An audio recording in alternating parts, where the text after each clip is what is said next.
Dan and Corey here, welcoming you into Libservative. The great fundamental issue now before our people.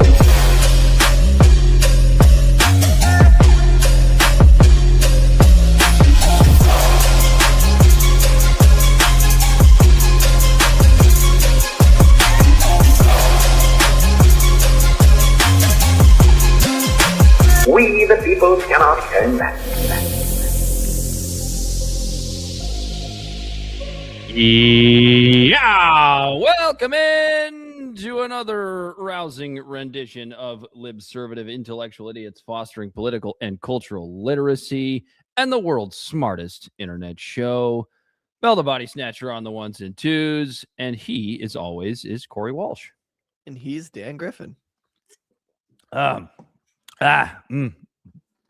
Sorry, I had some beer go down the wrong pipe there. We might have a little bit of an abbreviated show. Corey and I are both vastly underprepared for this evening's festivities. However, there's a lot to talk about. Corey has no notes, and we're going to see how that goes. I think it goes better, honestly. I'm not trying to butt my shit into the show. I'm just riding on your coattails, buddy.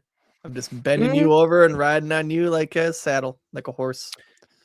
We haven't given the people a lot of midterm talk. We're going to have some fun with that tonight because, honestly, I think there's some interesting shit happening. We did talk, obviously, about the horrible defeat of Thomas Massie from the by the Zionist donors and what exactly that means. And honestly, it kind of brought me down a bit of a rabbit hole as far as not necessarily where the Israeli lobby money is going, because we kind of know the answer to that question for the most part, but more what the exit polling about the youth vote told us. I think there's a couple more interesting races going on out there. Obviously, we've got the big primary in Texas that was won by Ken Paxton, the gentleman who was impeached in 2023 and seems to be a bit of a fraud. But his opponent, James Talarico, who for all intents and purposes is mostly tofu Talarico. Yeah, he's mostly just his response is like, I eat meat. he's mostly just a sort of Mamdani style commie. But there are a lot of those folks that have a chance to make hay in Democratic primaries. I think there's a few reasons for that, but we'll get to that a little bit later on in the show. We're also going to talk about Tulsi Gabbard walking away because we had high hopes, and then we realized why she walked away, which is unfortunately because her husband is ill with cancer. We hope that he recovers. However, I'm not going to let Tulsi Gabbard off the hook for what she became after entering the Trump administration because her husband got sick. That's, from a political perspective, that's not good enough for me. And apparently, the next fun propaganda that's going to be thrown the way of the retarded boomers is that being against AI data centers is woke, gay, and anti-Semitic. Yeah, and it's a liberal agenda, part of the Green New Deal. I I don't know if that's been said yet, but you watch. That'll be out next. And it's This is all a part of the Green New Deal scam. But first, and data centers that didn't exist when the Green New Deal was written. But first, let's get to some of the fun opening topics here. Bell, get the Scott Bessent video ready for us, because Scott Bessent, the Treasury Secretary or whatever the hell his title is these days, he's doing God's work. He's out there definitely making sure that your dollar stretches farther. He's certainly trying to get dollars to be backed by something, right? Is that when you say dollars, Dan? You're talking about the individual piece of paper, not the value that it's worth. Yeah, I guess. Yeah, no, he's not doing any of those things. Well, Bell's getting that ready. I also want to mention, here's Bell. He's still out there on the oil tanker. On the oil tanker, stranded at sea. He's still stranded. He's hoping the deal goes through, but it's not looking good. I'm waiting on the deal. Where'd you get that hat? Did the drone drop that off? Dude, there's like 50 of them on board. Everybody's got them. It's hot out He's here. just pissed. Yeah, he's actually like on a Walmart freighter. He's not on like a tanker. Look in the back. It's a bunch of cargo. Belle, have you been pilfering through all those crates? Are you the reason why my Lodar mosquito killer, Very Ladar successful, very rich. mosquito killer didn't show up yet? I have my own No, Patriot it's system in because, the mail. It hasn't gotten here yet. It's because they said there might be mines up here somewhere. I don't know. Mimes? You might need a helmet. I don't The know. ones that don't talk? The mimes? Kaboo. The ones that blow up, man. Mimes blow up. You guys start Breaking eating each other news. yet? Donner, party of 5. No, No. Luckily, we're getting some of that Luckily- good cuisine. We're pretty close to the shore. There's people just throwing it at us. one of the crates is full of a bunch of Jack Link's jerky. Throwing live blue crab on the deck there. I like it. Well, let's see what Scott Bessent's up to these days. Look at that Dude, smile. What a piece of shit. He's doing God's work. Go ahead and roll You're that. gay. Go ahead and roll that, Bell. Yep. How long until we see your signature next to President Trump's face on a $250 bill? Well, again, as Treasury Secretary, I have 2 mandates for U.S. currency. At present, The biggest load that we've seen. person can be on U.S. currency, and the currency must say, "In God we trust." So right now, there is proposed legislation that in front of the House, in front of the Senate, to change the first requirement so that a living person, Donald J. Trump, could be on a $250 bill. So it's all in the hands of the, it's all up on Capitol Hill. So at Treasury, we prepare things in advance. So we have prepared in advance that if the legislation is passed, but we will stick to the law.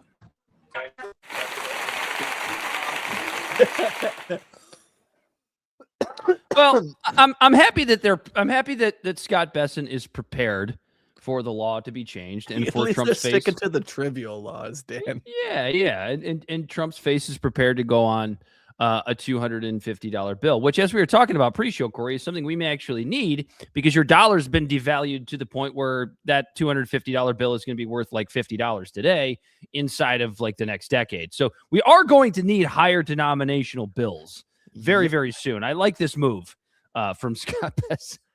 Is this them just admitting inflation is going to be a problem? That's not how they're selling it to Trump. You've done a hell of a lousy job. Like, if we keep printing these $1 bills, we're gonna run out of trees. Dude, they're already. I mean, well, I will say this: it's good that they're planning to print more paper money because there's all the rumors of the the central bank digital currency, and they have already taken the first step towards getting us to that central bank digital currency because they've eliminated the penny. The penny was the first casualty of this globalist agenda. Yeah, it's true. Another thing that seems trivial, but actually is a sign that, like, if it's costing more money to print something that's worth 1 cent, and making we get anybody yelling around here anymore today, and then the shit is going to hit the fan. 100 years ago is worth like essentially what $1 is today. What does that have to say about the devaluation of the money? Right? It's why Scott Bessent is out here doing God's work. I know you might be asking why a $250 bill. I asked that question, and Corey pointed out the obvious to me during the pre-show, which is that it's the 250th anniversary of the country, and maybe the last, depending on who you ask. The 250 logo is getting plastered on, and you could tell which companies are trying to curry Trump's favor and which ones aren't, because you're seeing like a lot of the industries like just plaster the 250 thing. You're seeing it in commercials now, and you know the emblem I'm talking about. I'm sure you've seen it. The 250 emblem with like the American flag behind it. They're putting up a fucking UFC stadium right now at the White House. Dude, it's idiocracy, man. We've made it. We finally hit it. He's talking about freedom, you fucking queers! Yeah, this is going to be like 100 years from now, if America is still around, the Trump presidency is going to be like the equivalent of like the Jackson presidency, where we like joked about it and like just pointed out all the atrocities and the things that they did, and then joked about the idea that he married a woman who was already married, so when he'd be walking down the street, people would call her a whore, and he'd challenge. You can just shut up, baby, because you hate America and you love abortion. And he died with like 8 bullets in him, not all from once. He wasn't 50 Cent or Tupac. 50 Cent's still alive, but like just from random duels, because he'd always let the other person shoot first, and then they'd have to stand there if they wanted to have any honor, and then he could take his time and aim. Or the fact that he had a party and so much cheese. Like this big block of cheese was brought to the White House for the inauguration party, and the White House was just like basically just a fucking flop house for like the first month of his presidency, because everyone was just inside partying. Trump would probably have an IDF soldier fight those duels for him. So you'd bring in an IDF soldier, or he would just recruit one of your kids. Yep. The royal you. Order 66. Absolutely. But it's good to know that Scott Bessent is out here trying to really prepare for that hyperinflation by giving us a $250 bill. Is it commemorative? That's what I don't know. Is it commemorative? Like they're only going to print it for a little while and then stop? Assuming that the law gets changed to where you can put a living person on the bill. But like, why couldn't? So does this not just speak to like how his narcissism? Right, how legitimately narcissistic Trump is, because it's like Trump could like do this and just like put somebody that he likes on the $250 bill, or recommend it. You know, obviously his favorite president, Andrew Jackson, is already on a bill, but so we can't, so it can't be him. But he could pick anybody. I mean, he could pick like Stonewall Jackson, or he could pick like. He doesn't have to be a president. Yeah. Franklin's on the $100 bill, and he was never a president. Just really start some shit and stick Robert E. Lee on the $250 bill, something like that. You could really have a good time with it. I think if he tried to. And it's not green; it's like red, white, and blue. Like it's got like the stars and bars on it, and then it's like the actual Confederacy money. It goes in. It isn't worth shit. Something like that. We just said it was going to be potentially, possibly worth that. Corey, you told me about aliens.gov, and I was like really excited to see a government website about UFOs. And then I found out it's just like about illegal aliens and where they are in the country and how much they need to be removed. And I feel like most of the dots show up in blue cities, and almost none of them next to the southern border. Am I wrong about that? Are there some near the southern border? Yeah, there's some. All right. In Texas. Texas actually holds some of the highest. And that's the thing, is like the red states actually worked with the Trump administration. So they did have more success. All right, hold on. Before you finish there, Bell just updated the $250 bill will be commemorative. So at least there's that. At least it's not going to be something. I got to get one. So in other words, it's just another Trump grift. You have to what would it be? Like, what would you buy a commemorative $250 bill for? $250. I would like imagine. That's it. Like I can just go to the bank and go, I demand a $250 bill. The banks are just gonna have to stock those now. I mean, I guess they got a bunch of space for all the pennies they're not using. They do commemorative money every year. Yeah, we've seen them. There's like the Sacagawea coins. Right, but they also do the same coin. Like they'll do Morgan dollars every single year, but the ones you get from 1887 are obviously worth more. But who knows? In 20 years, somebody might really be on the lookout for a Trump $250 bill. You never know. I'd rather see JD. For more than all his supporters would be dead. Exactly. I mean, there's people that look for Hitler memorabilia. There's people that look for Nazi coins right now and Nazi money. Yeah. Museums, You know? and people who actually Medals. collect coins. Yeah. No, people, Not just them. regular people. Lots of Basically, them, anybody and who doesn't like Israel, if you know what I'm saying. not even that. There's Well, or they there's could just legit really clip- love German history. How Not about we even all that, they come can just- together and say, let's stop attacking pedophiles? They could just really love coins or currency, dude. You know, That's true.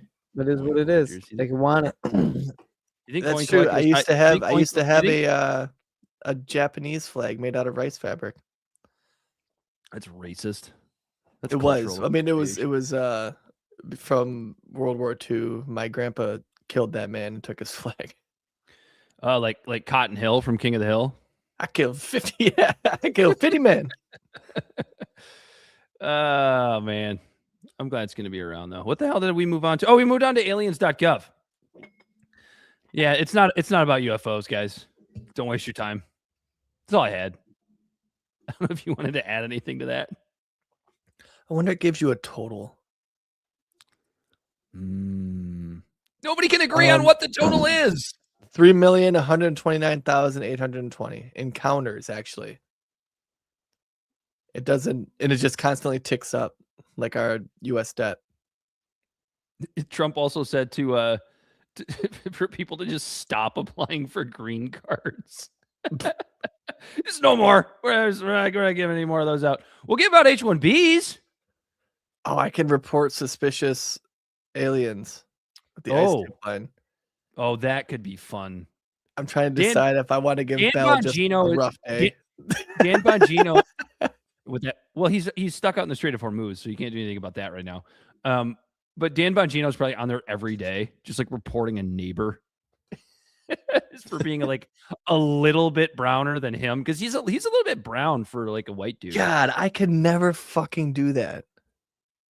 Like I've seen like I don't care enough. well, it's not even that I wouldn't think- care enough. It's like I've been all over the country, and like you'll see someone. I've only seen it here once, but like Western states, Southern states, I've seen it more than once, like enough to where it's like, oh wow.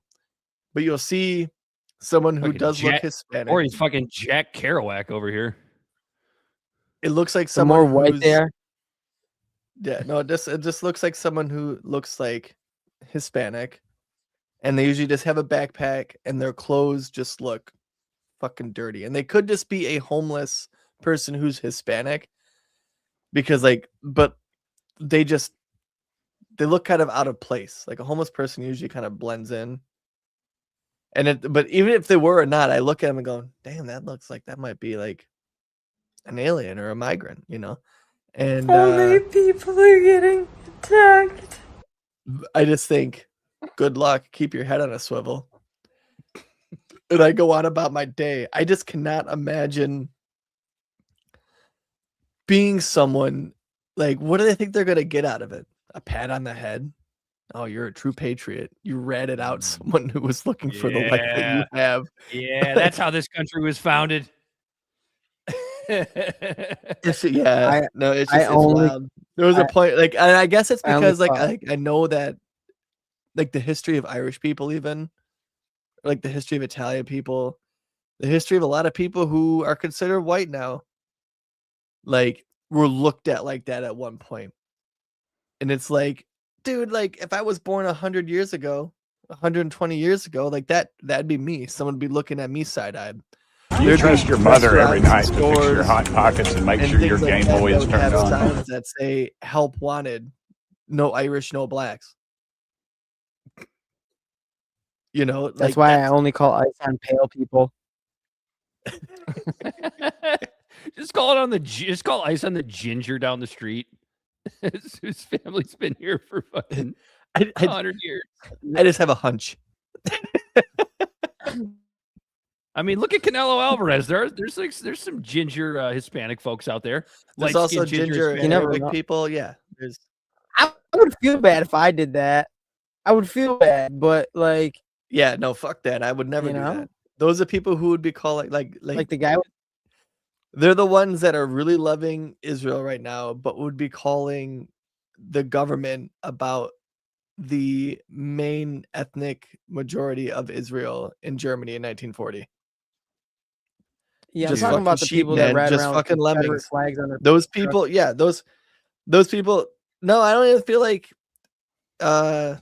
people with like rebel flags and stuff are calling as much. Like, I just think it's these Republican wine moms, like, because a lot of those people are like blue collar workers, and so they're hand in hand with Mexicans. Well, have you ever noticed how the folks that freak out the most about immigration, and listen, like, I get it. The border was a sieve for a while. Like, I understand, like, the I can be all about basic securing concern. my borders, and But wait a also minute. Have you ever noticed how the folks that freak out the most about it are the people that live like almost nowhere near immigrants? Like, it's people in rural Texas. They're like, yeah, man, that browning of America is a huge problem. And it's like, you look around, they look around them. It's like all white people, maybe a couple black dudes sprinkled in here and there from the South or whatever. And then I Texas, don't know. no, it's probably mostly Hispanic. Well, I'm talking like up in the Panhandle, Oklahoma. A lot of the Hispanic people lived in Texas before America was America. You know what I mean? Like the American. Let me give you another example. Then let's say like Omaha, Nebraska, or somewhere in the middle of Kansas. Tennessee. Yeah, they don't live around these immigrants. Like it's like we talk about Dearborn, Michigan all the time on this show when people start like shouting off a bunch of xenophobic bullshit. And it's like, we live right next to Dearborn. Are there a lot of Arabic people in Dearborn? Yeah. Yes. There's Are there a lot of Muslims in Dearborn? Yes. Do they sell pork in Dearborn? Yes. Nope, Are there not really. strip It's hard to clubs find. It's hard to find. There's McDonald's, there's fast food places all over the place that will sell you pork. However, nobody that lives around There's also Dearborn, strip clubs. Nobody and like smoke us. shops. Do you like nobody that lives around Dearborn is like, it's a real problem over there. Well, there is it's a real problem going on down there in Dearborn. The Facebook comments. Yeah, that is not real life. Twitter is closer to real life than Facebook is, because it's mostly boomers. Okay. Bell knows a guy. All senior citizens should have life alert. Steve knows him too. Yeah, he posts on Facebook all the time about it. He's actually pretty liberal, but he doesn't like the prayer call. He doesn't like the dirt at all. If it's just a prayer call, I don't think that's xenophobic. That's a war cry. I don't. If someone lives in Dearborn, and and like they're commingling with Muslims all day long, and they do not complain about that, but their only thing is them complaining about like the prayer call, is equivalent to someone living in an all-white neighborhood being pissed off because John's son, John Jr., is fucking blasting rap music in their quiet suburban neighborhood. I said it's fucking at 7 a.m. when he's going to work at Tim Hortons or going to school. I just hear the bass. It just rattles my walls. Like it's equivalent to that. If someone's just bitching about the prayer call, I'd be pissed. And if you heard that muffler, right? It's equivalent to someone bitching on a Facebook post because the guy down the street doesn't have a muffler on his car and it rattles their house, and they just hear it. It just sounds like a giant fart. You know what I mean? Like, you can see all the different comments, right? Like, it's just so loud. It's not. I do not think that is xenophobic one bit. Now, if all of a sudden they're like, it's because I hope your muffler doesn't sound Muslims and they're coming in here, they're trying to put in their Sharia law and this, it's like, all right, chill, Grandpa. Those are the people that are like, have never set foot in Dearborn, Michigan, and never come close to it. They've never been anywhere near Dearborn, Michigan. No, those are the people from rural Tennessee that are worried about immigration, that have never seen an Arabic person in their life. You heard it here first. Someone being upset about a prayer call being blasted throughout the city isn't xenophobia unless it's accompanied by xenophobic tropes. Bell, you want to play? You want to pull up the Dr. Jill wife video, because this video. I have not seen it yet. However, I have heard about it and I've seen comments about it. I'm actually going to see it for the first time here on the show. But she said that she was terrified for her husband's life at the 2024 debate because she was afraid he was having. Yeah, we're both seeing this for the first time. Why am I laughing at this? I'll tell you why I'm laughing at this.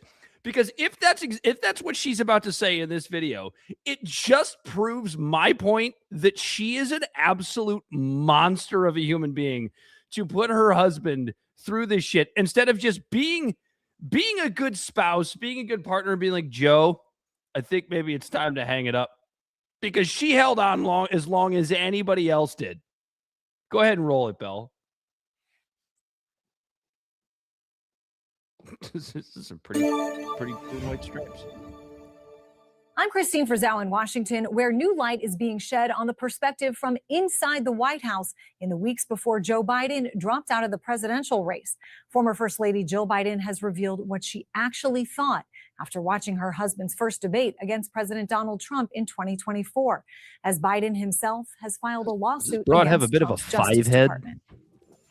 It's been nearly 2 years since the event now commonly referred to as Joe Biden's disastrous debate. Excuse me, with dealing with everything we had to do with, look, if we finally beat Medicare. Well, his wife, Jill Biden, initially said this. Joe, you did such a great job. She now admits to feeling far differently. So patronizing. I wasn't horrified. I was frightened because I had never, ever seen Joe like that.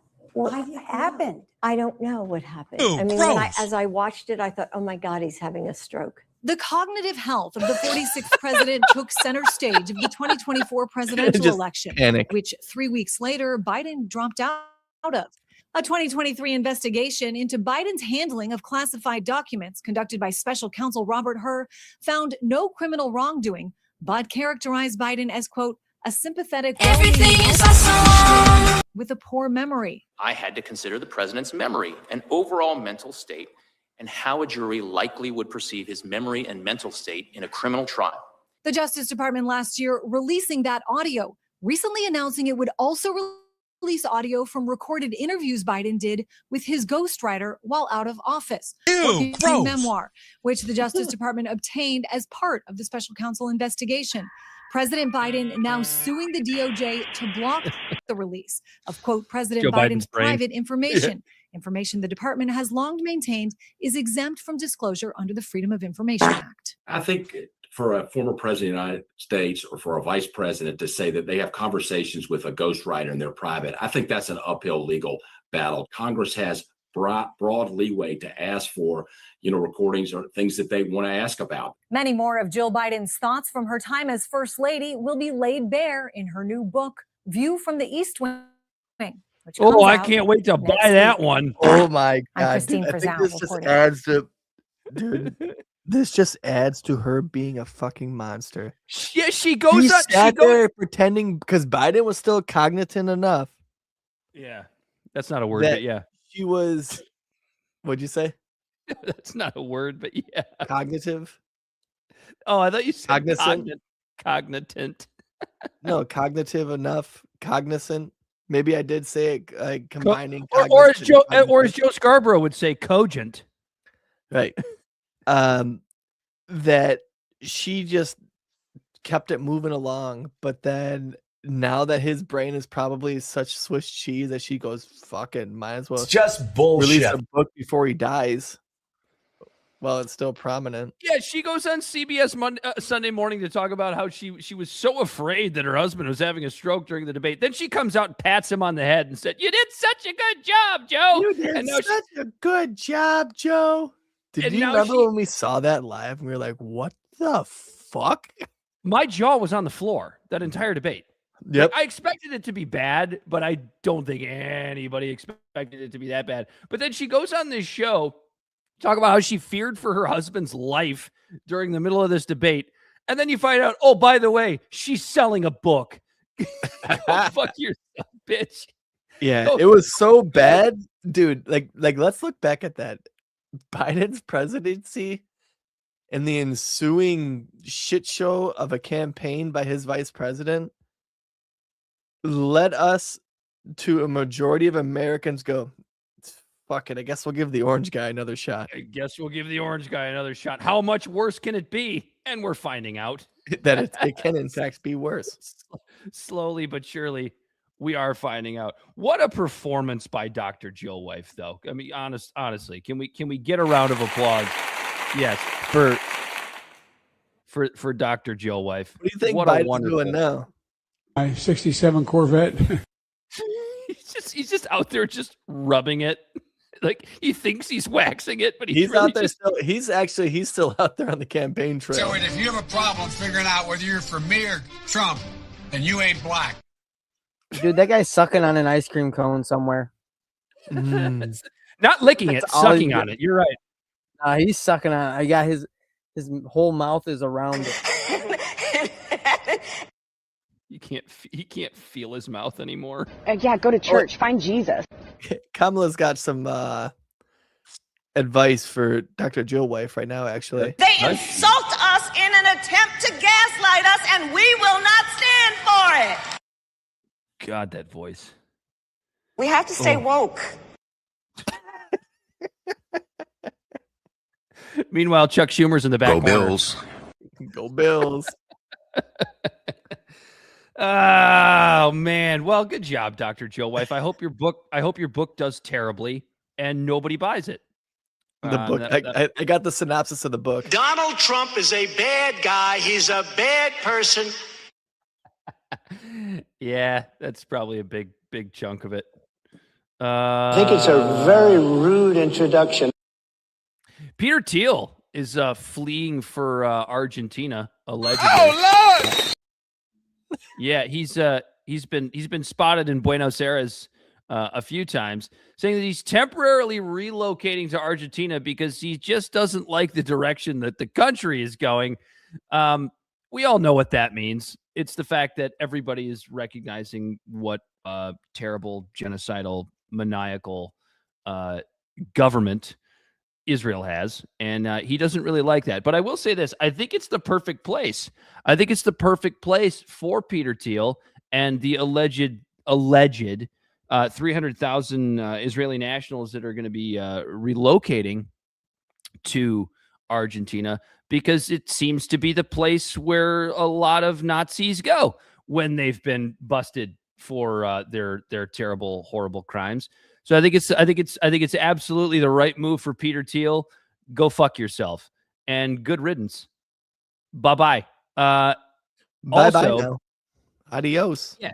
Yeah, I mean it's the perfect place for the Zion Nazis to be. It's where the Nazis fled to. Apparently he rolled his kids. Peter Thiel is leaving. Time for a little drinking poo. I can drink to the drinky poo. Well, I mean, we all know what it means. I think he sees the writing on the wall when it comes to the midterms and 2028. And I'm not going to sit here and pretend like Democrats are going to fucking come in and save the world. We all know that's not true. It's going to just be a more continuing disaster. Yep. And unless can get their shit together, and the Green Party is a joke. Dude, I think I heard. What if that's what it is? What if there really is room for a third party to make room? It's just there's no viable third party. So politically, there definitely is. The problem is the Uniparty has rigged the ballot to the point where ballot access is the bigger problem, as we know. That, but the Green Party is literally held together by chewing gum, rubber bands, and paper clips. Libertarian Party is no different. And the Libertarian Dude, Party, I think I heard Dave Smith say the other day that the Libertarian Party literally has like 2,500 members right now. It's an absolute it's an absolute sham shit show. And when you call yourself a Libertarian Party and you put somebody as your presidential candidate like Chase Oliver, and you expect to get somewhere, like who's heard anything from Chase Oliver in the last 2.5 years? Right. He's gone. It's co-opted. And I actually kind of like the way Dave Smith put it, where and I'm paraphrasing. I'm going to butcher what he actually said, but he said something to the effect of like, the Libertarian Party is just like, it's like a bunch of eggheads right now in a room that are just not tied into real life. It's like, yeah, they'll sit there and they'll wax poetic about like smaller guys, basically a smaller version of what the Republican Party does, except for like better fiscal policy. But like, they're just in no way attached to reality. They're not really interested in winning. Like, it seems like this is what happens with third parties. They recognize that the way the system is set up to the point where they can't win. So what they do is they just have these little political battles and scuffles within themselves to see who can gain power within the tiny like little party. The fucking Monty Python Life of Brian movie. Yeah, it's a joke. That's why third parties are a joke. Are you trying to find it? Yeah. I didn't think we had intended to talk about third parties tonight because they can't win. They don't win. They won't win. But I will say this. I think we might have been duped a little bit here by Javier Milei, Corey. I think that might have been a little bit of a dupe I job. thought that as soon as he decided to take a bailout from the American government, and then their inflation just went through the roof again. And it was like, oh, surprise, you just doubled the monetary like supply, and then you had inflation. Crazy. Well, the conspiracy theory is that Peter Thiel's moving down there because the Argentinian government took a bunch of money to improve their infrastructure to make room for their little agenda down there, the power brokers of the world. Did you find the video you were looking for? Oh no, don't worry about it. That was just me. I'm just catching myself from going off on a tangent. Okay, that's fine. That's all I had. Good riddance, Peter Thiel. Nobody wants you here anyway. Shall we discuss then, since we're on it, these midterm elections a little bit here? Because what I find interesting is the fact that just like what happened with Thomas Massie, you still have Trump-endorsed candidates winning these Republican primaries. I don't think that's entirely surprising. We all know who votes in primaries. It's retarded Fox News watching boomers. And it's not like the alternatives in these primaries are Thomas Massie. Okay. These alternatives are John Cornyn, who lost to what's his nuts, that Paxton fella that got impeached. Paxton. Yeah. So what I would say about John Cornyn is this, and I don't know a whole lot about that race, but what I've heard stated more than a few times following John Cornyn's loss, who was the incumbent in Texas, is that John Cornyn is a guy that you could count on to stick to his principles. Now, when I say his principles, that doesn't mean I share those principles. It just means whatever you thought you were going to get out of John Cornyn when you voted for him is basically what you got. It's very different from what you get from what people got with Trump, which is he promises no new wars and bringing down inflation and whatever else. Pick your pet issue, essentially. John Cornyn is not that. Ken Paxton, it appears, is that. So, of course, Ken Paxton goes out and wins that Republican primary. The winner of the Democratic side in that race is a gentleman by the name of James Talarico. Now, James Talarico is basically a why am I blanking on the New York City mayor's name? Mamdani. Yeah, a Zoran Mamdani clone. Basically a Democratic socialist, whatever the hell that actually even means anymore. It certainly doesn't mean what Bernie Sanders said it meant anymore. However, there are a lot of these candidates gaining a shit ton of traction inside of these Democratic primaries. We have another big race for the Senate here in our own home state of Michigan with Abdul al-Sayed being essentially that guy, the Mamdani style democratic socialist. And he's doing very, very well in the polling. And now, why is he doing well in the polling? It's because he's doing the same thing Zoran Mamdani did, dude. He's talking about how he's not taking any money from AIPAC. He's talking about how his constituents matter more to him than whether or not there's an overload of anti-Semitism inside the Democratic Party. He's saying the right things. Will he govern the right way? I seriously doubt it. I feel like he'd be like an AOC. Once he's in, he just falls into the fold.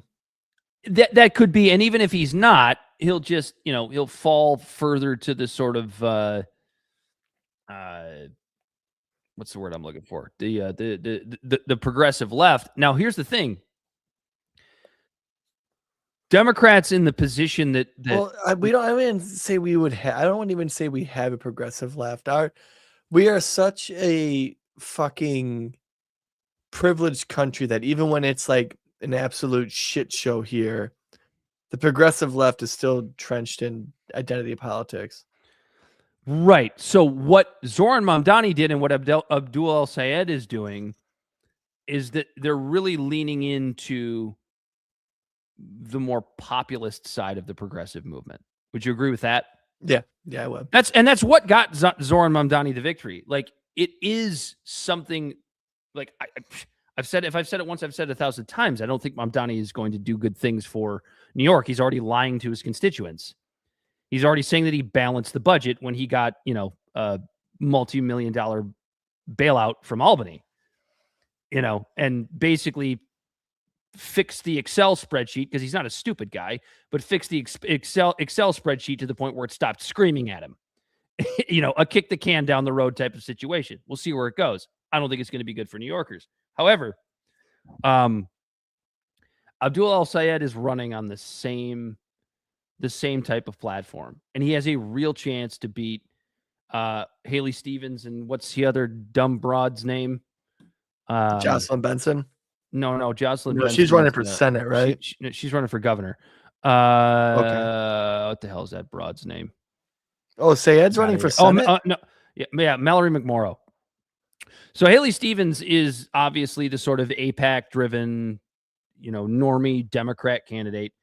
Al-Sayed is the progressive candidate, and Mallory McMorrow kind of falls somewhere in the middle. But the problem Mallory McMorrow has is she will say things like, I think the Democratic Party has a anti-Semitism problem. I bet you if you asked her, like Zoran Mamdani was asked in his mayoral debate, which country are you going to go to?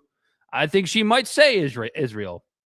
And Abdul al-Sayed would say the smart thing, which would be like, I'll stay right here in the state of Michigan and help my constituents. So like this left populism from a political perspective is working. It's working. If James Talarico can go out and win, if Graham Plattner can go out and win in Maine in his primary, and if Abdul al-Sayed can come out and win in Michigan, which he's got a very, very good chance to do. Our primary, I believe, is August something, first week of August. So we'll see where that one goes. But what's going to be interesting is if these candidates all win. We've already got Plattner, we've already got Talarico, and now we might have Abdul al-Sayed. Is what do these guys do in that general election? I'm gonna be glued to my TV set on midterm election night, because I am super interested. Because if the Thomas Massey election shows us anything, the youth is going to go out and vote for candidates like al-Sayed, Talarico, and Plattner. And the boomers are obviously going to vote the other direction. Yeah. What's interesting is, or what's going to decide this is, A, the youth vote, because it's really tough to get the youth out to vote in midterms. We know that's true. But also, where do the independents go?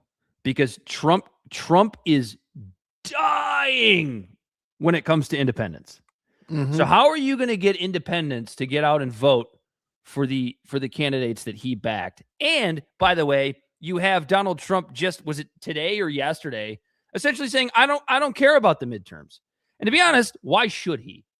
He's a lame duck president. He'll have some if Democrats take the House, which they should at this point, and the Senate, which is looking a little bit more likely than maybe it was a few months ago. Definitely not set in stone. Now he's got something to blame all the roadblocks on. He's already gotten all the grifty, corrupt shit done that he wants to get done. I'm sure there's probably more, but I think he'd probably settle for what he has. So I don't know. I've been going for a while here, Corey. I don't know if you have anything to add to any of that. No, you're absolutely right about like the grifty part. Like his son Eric Trump Jr. just married Jeffrey Epstein's banker's daughter, I believe is what it is. They'll double check and fact check me on that. But yeah, it's gonna be a lame duck. And then he's gonna be able to blame the Democrats for not getting anything done because he spent the whole first 2 years just enriching himself. I wouldn't be surprised if secretly he's like rooting for Democrats to take the House and Senate because it gives him a backstop. Yeah, it gives him a backstop. And I'll tell you exactly who's rooting for it. That's Jay Vance. I'll tell you who's really rooting for it, actually, now that you're talking about it, is Trump probably is rooting for it because if Democrats get in power, they're going to do a War Powers Act. And then he has to leave Iran because he wants to leave Iran. He doesn't have to take the L. He doesn't have to take the L. Yeah, that's a good point. I didn't think about that. I didn't think about that side of it. But what do you think about, I mean, how interested are you in these races as we head closer to the general election, knowing that these left populist candidates are winning or coming very, very close to winning these Democratic primaries? It says something. I think it says something.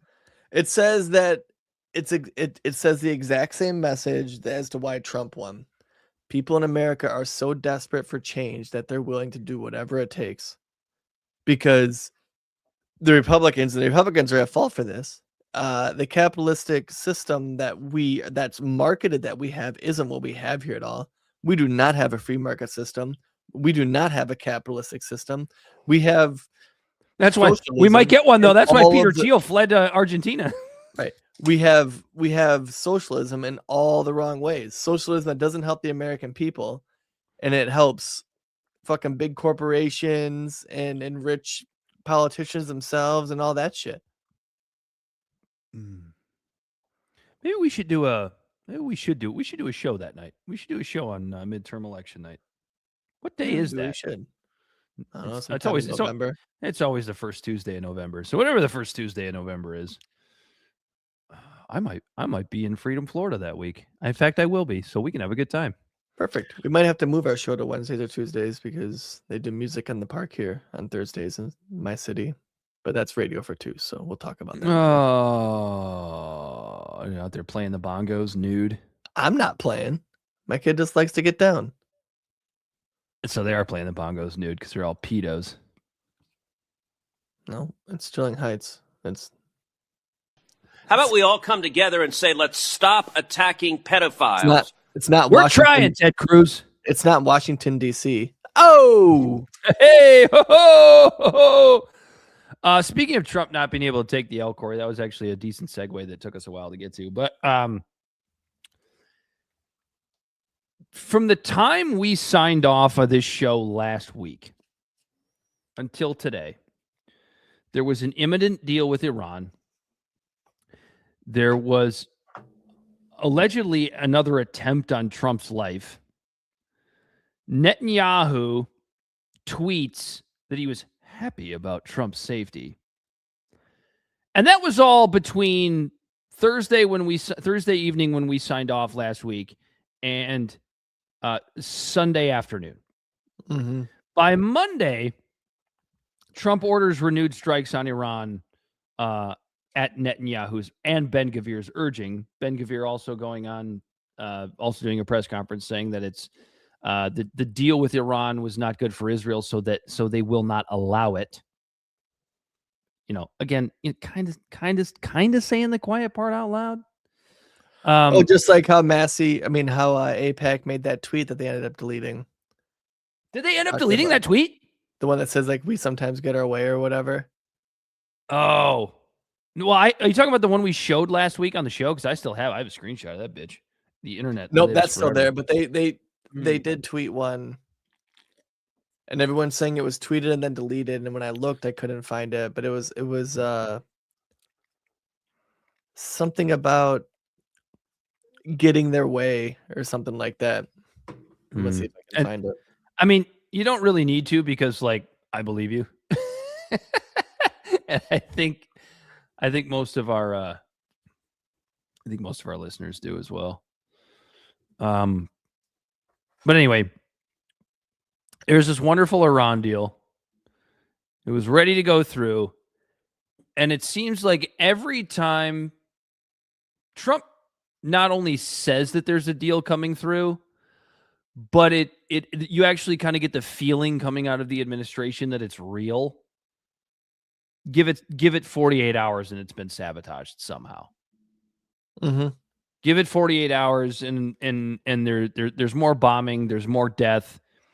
But people will buy it because Trump told Netanyahu to get fucked once.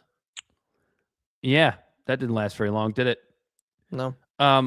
So what's the excuse for this latest round of bombing? It's that allegedly the Iranians were caught laying mines in the Strait of Hormuz. Now, I find this definitely a little bit hard to believe. Because if you're watching something other than Jesse Waters and Sean Hannity, you would know that the Iranians were still pumping oil through the strait this entire time, just not to the United States and not allowing any of the United States or the United States backed allies to go through. They were still selling oil to China and others. Why would you lay mines in your cash cow? Everybody knows that the strait is the cash cow for the Iranians. It's kind of the biggest. They're making more money now than they ever have. Yeah, it's kind of the biggest bargaining chip they have, right? So I got to tell you, I don't really believe that.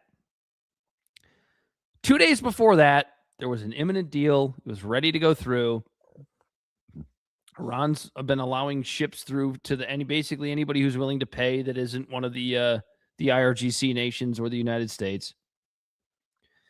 And then you have another sneak attack in the middle of negotiations. If I'm Iran or any other country, how many times, and I'm not saying the Iranians aren't doing this, they're not stupid people, but how many times before you go, oh, the United States is in negotiations with us, better watch out for those bombs.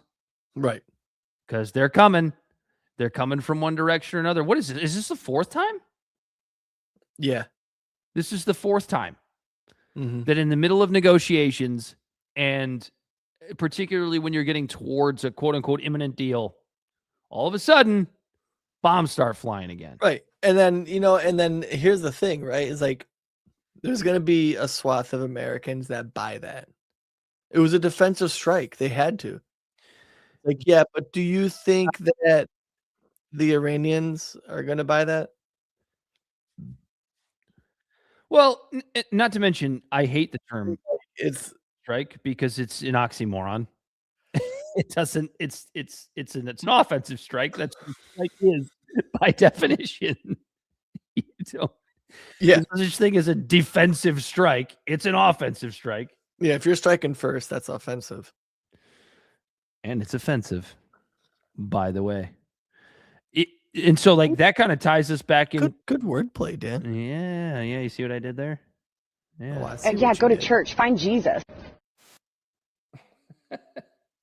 And so that kind of swings it back around to these elections, and from a strategic standpoint, Corey, I think your point about Trump secretly rooting for Democrats to win makes complete sense, because Trump's biggest problem is that he just cannot take a loss. Because what did he do this time? And so, like, if Democrats win, it can be the Democrats' fault that we get out, the Democrats in Congress's fault that we get out of Iran. It can be their fault, right?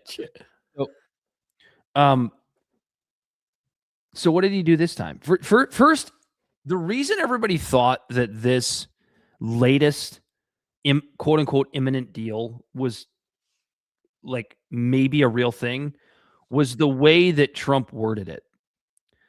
Because when it comes to Trump, his wording is kind of everything, right? So the way that he put it was he didn't try to embarrass the Iranians. He didn't try like he does in like every other time that he talks about a deal. And that was kind of the biggest thing where people were like, that's different. That's something that we haven't seen from Trump yet when it comes to these negotiations.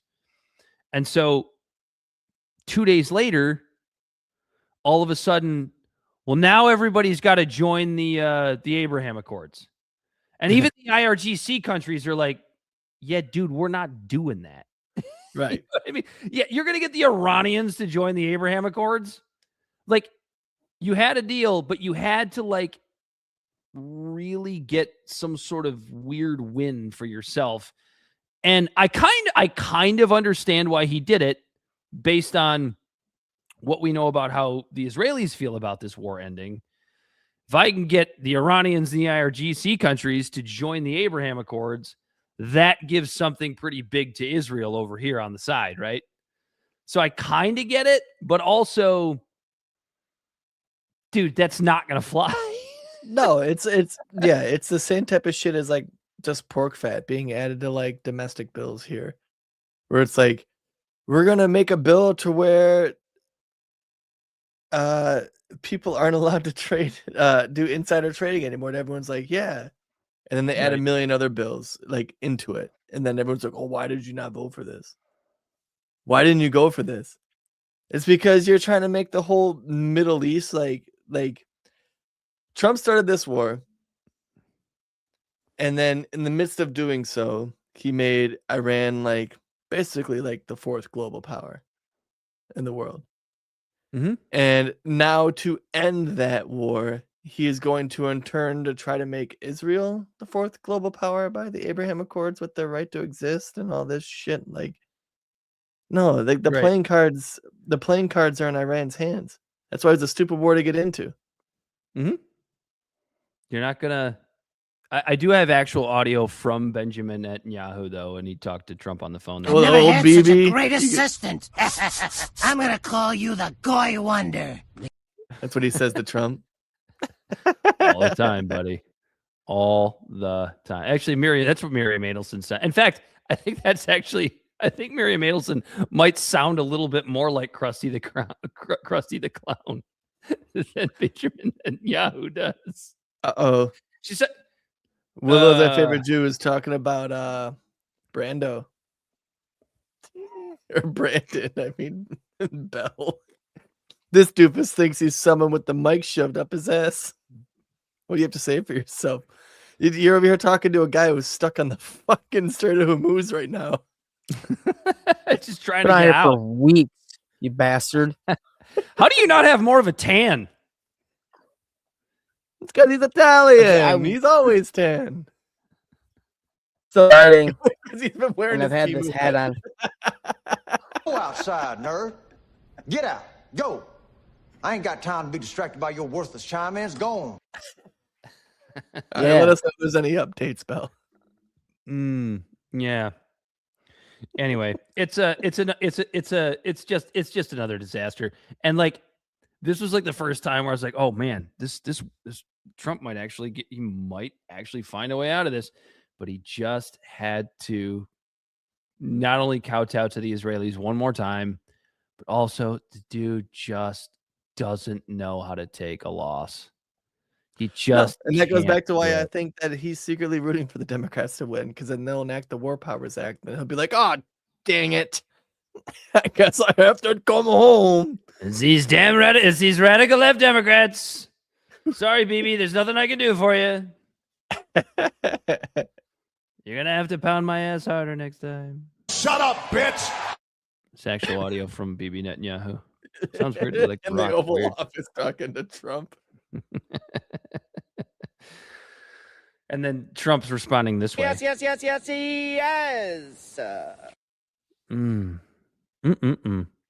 Yeah. Anyway, that's where we are. The war's back on, and it's a bigger disaster because we're getting to the point now. Saying this. The biggest load that we've seen. Ooh. Just a rope thrown right over the top of his forehead. Just the fucking snail trails all over the office. Oh, God. It's never going to end. We're not going to be able to afford gas. People are going to starve. Don't worry about it. Dude, I saw. I heard, well, I didn't see, but I heard this thing about a projection that gas is going to get back down to like pre-Iran war until like 2030. 2032. 2032. Yeah. And by then, but Trump supporters go, yeah, but we're exporting oil from America now. Do you see all those ships coming to America? People don't understand how oil markets work. You can't. They don't understand that oil is a global economy, and when you take away 20% of it, it doesn't matter which way you're moving it around the other 80%. There's less. How about we for all come everyone. together and say, let's stop attacking pedophiles? Okay. We're trying, Ted Cruz. Daddy, you're my daddy.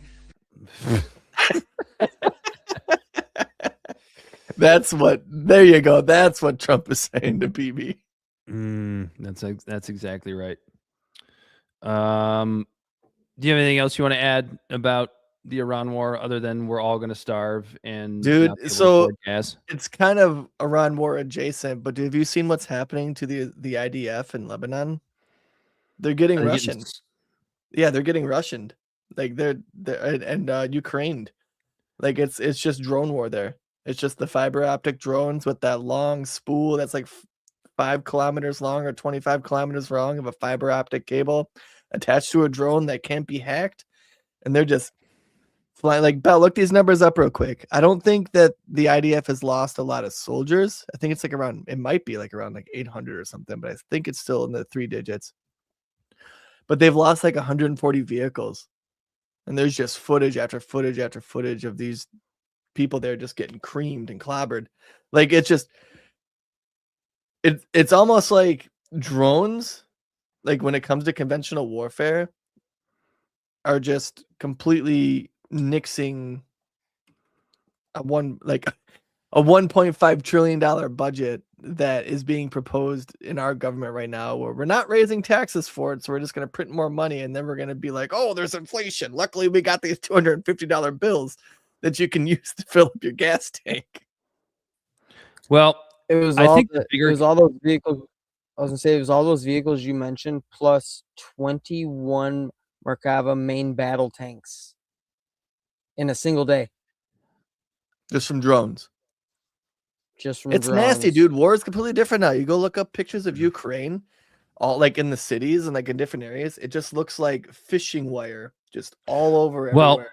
And it's one not thing down power lines. Those are the fiber optic cables from drones that are just going around, finding people and then just killing them. Well, then and they I also post the videos online, and all you see is there's just hundreds and hundreds of videos of you seeing somebody walking with their rifle, regular old battalion, and then all of a sudden they hear the thing kick on, the dive bomb, and they hear it, bzzz, and you see them look up and they try to run between some trees or dive under a car or something, and the camera is like right on their ass or right on their boots, and then the video goes dark because it fucking blew up. But now you also have the Israelis striking Beirut, which I thought this entire thing was all about. Oh, we're just going to we need a little buffer zone.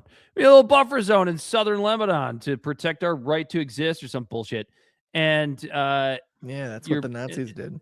And they're bombing the capital city of Lebanon. Now they say they were going after Hezbollah, right? Hezbollah.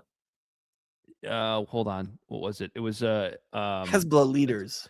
The target of the Israeli strike in South Beirut was Ali El Husseini, commander of the IRGC QF's Imam Hossein Division missile unit. So yeah, of course, it's the same excuse It's the same excuse that they But was he wearing a used press in vest? Gaza. No clue. I don't know the answer to that question. I just made that up just because Israel likes to also kill Did you a like lot to of kill journalists. Yeah, that's one of their favorite things. Yeah, go to church. Find Jesus. I agree, Lauren Boebert. I'm with you. I'm with you, sweetie. If I was a single man, I'd take an over the pants hand job from you in a theater somewhere. Yeah. So yeah, this said these Twitch names. I don't mean to feel like a boomer, dude, but these Twitch names.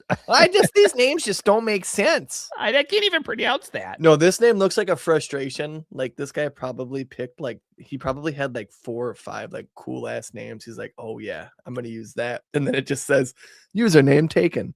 He's like, fuck. All right, well I got this one, and then typed in another one, and then it said username taken. So he just went, fuck it. Anyway, he or she, don't want to assume any genders here, says that the IDF is crying and leaving because they are dying from drones. Yeah, we were just talking about that a few minutes ago. Yeah. No, the battlefield of Ukraine and Russia, I feel like any country that wants to try to commit any conventional war should take note, because that's the battlefield as of 2026. You can't hold territory unless you have a metal igloo that you bring with you that you can bury underground, because drones are just going to constantly just a metal igloo is actually where Bell will be doing the show from next week. You stay tuned. he's gonna find a picture of a metal igloo, and actually we're gonna send him over the ice wall because the Earth is flat.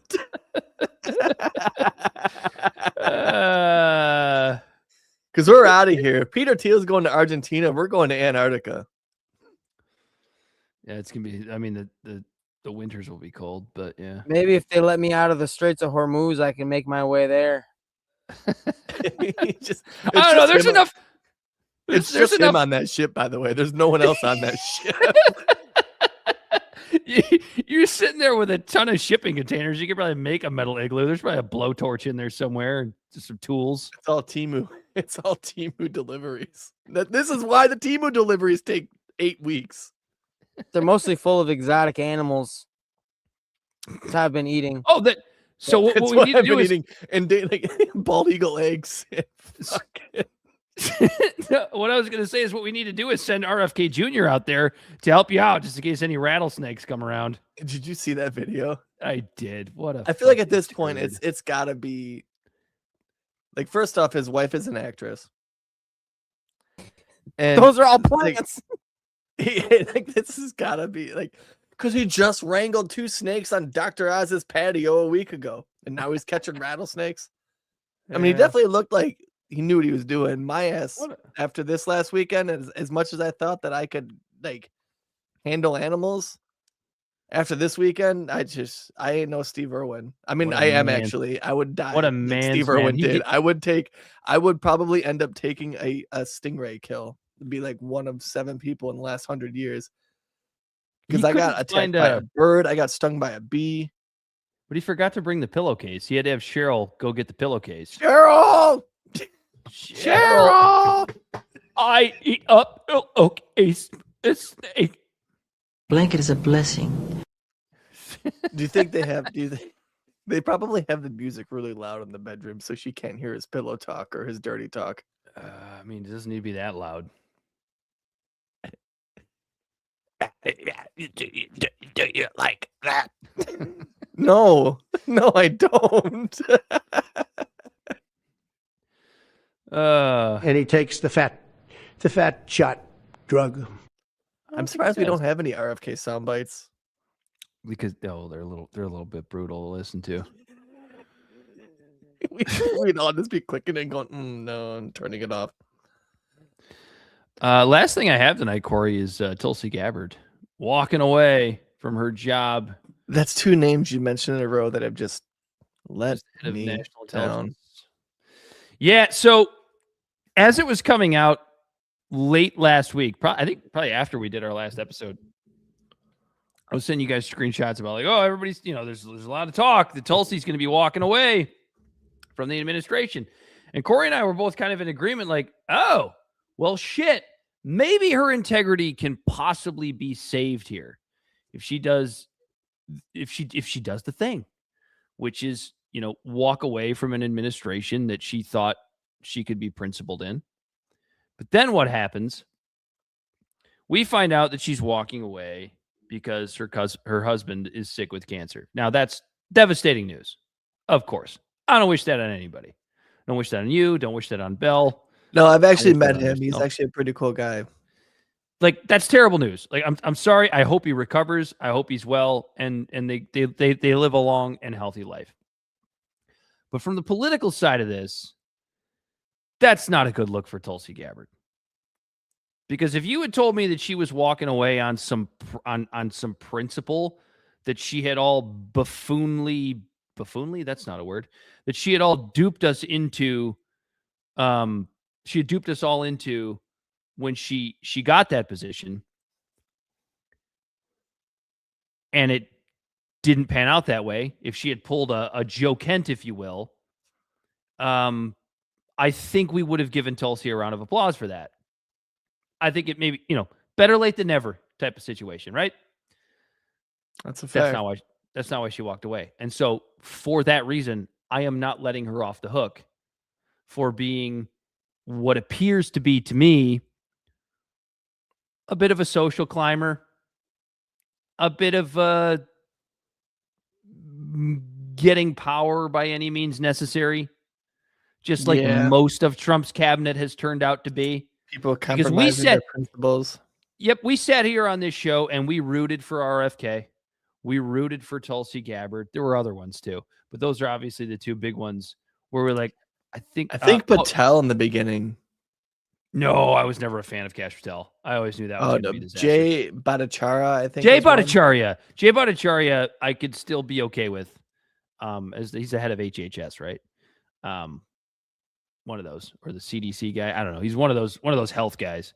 Still don't really have an issue with that, but that he also doesn't have anything to do with, covering up intelligence about the Epstein files or how much exactly control the Israelis have over our government, to where Tulsi Gabbard is, Joe Kent was. And then you also had Dan Bongino walk away, which I find hilarious because he doesn't get any points for walking away either. He walked away because he missed his wife and because we're pretty sure the Trump administration just kind of put him out there to do another shitty podcast that nobody listens to because everybody knows what a fraud he turned out to be. So there are different reasons people are leaving the Trump administration. I'm really only giving bonus points to Joe Kent at this point. You letting Tulsi Gabbard off the hook, Corey? No. I'm not. You're a man of principle, Corey Walsh. I don't listen to women yelling. I tell them to shut up. Like, she did the whole thing talking about Iran not being a threat. And then was stone silent after the war. And then it happened, and her name for DNI, Director of National Intelligence, was like a joke among the whole cabinet of being do not invite. And she just took it, completely compromised on her values and took it, and then did the president's bidding with this whole bullshit 2020 election stolen thing. Because Trump can't take a loss. It had to be stolen from him. I'm with you, my friend. So yeah, that's where I'm at with that. I hope Tulsi Gabbard's husband recovers. We're rooting for him. I don't want anything bad to happen to him. But we can also not let Tulsi Gabbard off the hook here. I hope that he does. I hope that he comes back from this. Like, the guy was super cool. He was very nice. I met like when I was campaigning, volunteering for her campaign in 2020. Like I said, I met her mom, met her dad, met her husband, some siblings. That was the nail in the coffin for me to never, ever trust a politician ever again. the final nail. Yeah, so even Thomas Massey. I'm not gonna let him break my heart. No, it's fair, dude. But I will say this: if there is a situation where a Thomas Massey finds a way to get elected president, or even it doesn't even have to be Thomas Massey, but somebody like Thomas Massey, he goes in and changes everything about himself. I think that's when you know for sure that the president has no control over anything. Yeah. At all. Whatever you want to call it, the deep state, the globalists, whatever it is, whatever the thing is, that thing has control over the Oval Office. It's kind of why I'm rooting for him to actually do it and win. Or he just wouldn't be allowed to win. Okay. Just something kind of fun to discuss before we end the show here. If they spent if the Israel lobby spent $32 million on his primary to be the representative for the 4th district of Kentucky, a place Miriam Adelson has definitely never been. Right? If they're spending $32 million on that little congressional seat that really doesn't affect them at all because he's one vote out of 435. Can you imagine the amount of money? Like, I don't even think I could put my finger on a number for what they would spend if he were I'd be curious to know what the number would be in a presidential primary. And then what would the number be in a general election? Like, how much money would they throw at a Kamala Harris type candidate running against a Thomas Massey in a general presidential? Dude, that would be fucking beautiful to see, right? Kamala Harris versus Thomas Massey. What a wild number. Boomers' heads would explode. If it was Thomas Massey versus Kamala Harris, they wouldn't know which way was left. It'd probably be for the best. Yeah. Because that's right. We do have to discount them politically going forward. They're lost. They're gone. The boomers are gone. And they're never coming back. Been gone. All right. A little bit of a shorter episode, but you want to get out of here? Unless you have anything else you want to tack on to the end of this? No, I'm good, actually. I gotta pee. I like it. I gotta pee. I'm almost done with our And you put socks on before the show started to cover up your cold tootsies? Yeah, I did. That's good. Like, why is everybody so horny here? Yeah, I ain't showing off my feet, you fucking perverts. Yeah. Well, why don't you tell the people where they can find us, Corey? All right. Libservative Podcast, found on all social media and podcast platforms. Our website is libservativeshow.com. We can be found at Libservative on Facebook, YouTube, and Twitch. Instagram and Twitter at LibservativePod. Our TikTok videos can be found at Libservative Podcast, and you can reach out directly at libservativepod@gmail.com. Subscribe today. Mm-hmm. For Bell the Body Snatcher on the ones and twos all night, he as always has been Corey Walsh. And he's Dan Griffin. This has been Libservative, intellectual idiots fostering political and cultural literacy, and the world's smartest internet show.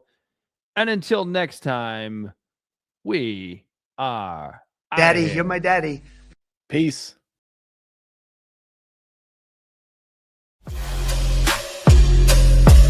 The great fundamental issue now before our people.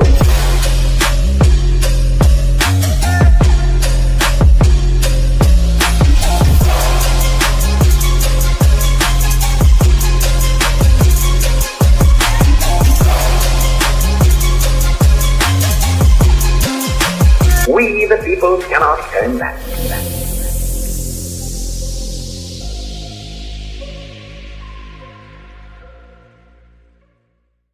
Somebody must lead, or else the fight would not be made at all.